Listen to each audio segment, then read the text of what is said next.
छत्तीसगढ़ में लोकसभा चुनाव के नतीजों से पहले उपभोक्ताओं को महंगाई का ट्रिपल झटका लगा है। देश भर में दूध और टोल टैक्स की दरों में वृद्धि हुई है। छत्तीसगढ़ में बिजली के दाम भी बढ़ गए हैं।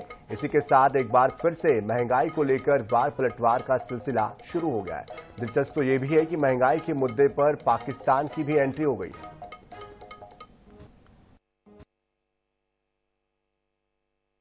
छत्तीसगढ़ में घरेलू बिजली की दरों में 20% वृद्धि कर दी गई।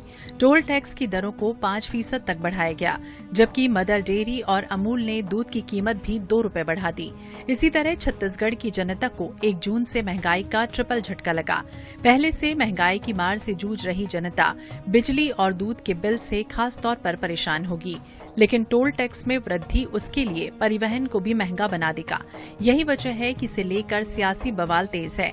कांग्रेस जहां चुनाव होते ही बिजली, दूध और टोल की दरों में वृद्धि पर सवाल उठा रही है, तो वहीं केंद्र और राज्य सरकार पर तीखा हमला बोल रही है। वहीं भाजपा कीमतों की तुलना पाकिस्तान से करते हैं। उनका कहना है कि पाकिस्तान में कीमतें और भी ज्यादा हैं। कांग्रेस हर बात के लिए सरकार को जिम्मेदार मानती है, इसलिए कांग्रेस को पाकिस्तान से शुभकामनाएं दी जाती हैं। तो देखिए, जब से भारतीय जनता पार्टी की सरकार आई, आप बात कर ले, और दूध से तो ये तो केंद्र से रिलेटेड है। हम लोग शुरू से कह रहे थे कि केंद्र सरकार इस 10 सालों में इतनी महंगाई बढ़ाई है कि गरीब और मध्यम परिवार का जीना मुहाल हो गया है।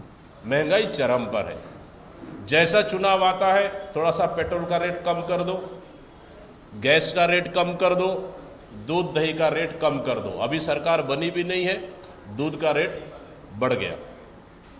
और अगर यही हालात रहा तो समझ जाइए कि क्या देश में क्या हालत हो सकता है अगर तीसरी बार अगर मोदी सरकार बनी तो। महंगाई, बेरोजगारी को सीधे सरकारी नौकरियों से, सरकार के मापदंड पर देखते हैं। वास्तविकता तो ये है कि जिस तरीके से आप देख लीजिए, और हमारे जितने भी समीपवर्ती राष्ट्र हैं, आप वहां से और हमारे देश की कल्पना कर लेंगे, चाहे वो डीजल पेट्रोल में हो, चाहे अन्य खाद्य पदार्थों में हो। दूसरे देशों में तो 400 रुपए किलो टमाटर बिक रहा है, उस पर किसी प्रकार की टिप्पणी नहीं होती, क्योंकि वहां से आ जाता है। अब ये चुनाव का परिणाम आ जाने दीजिए, सब उस पर मोदी जी है तो सब मुमकिन है, सब ठीक कर लेंगे। लोकसभा चुनाव के नतीजे 4 जून को आएंगे। इससे पहले जनता को तगड़ा झटका लग गया। ऐसे में इसे लेकर भले ही सियासी वार पलटवार देखने को मिल रहा हो, लेकिन जनता की जेब पर इसका खासा असर पड़ेगा। अब जनता की प्रतिक्रिया इसे लेकर किस रूप में सामने आती है, ये देखने वाली बात होगी। INS 24/7 के लिए रायपुर से गौरव शर्मा की रिपोर्ट।